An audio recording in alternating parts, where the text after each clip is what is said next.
مرج البحرين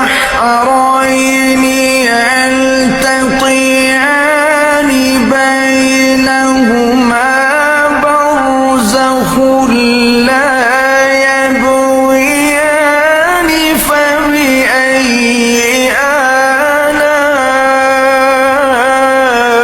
آلاء ربكما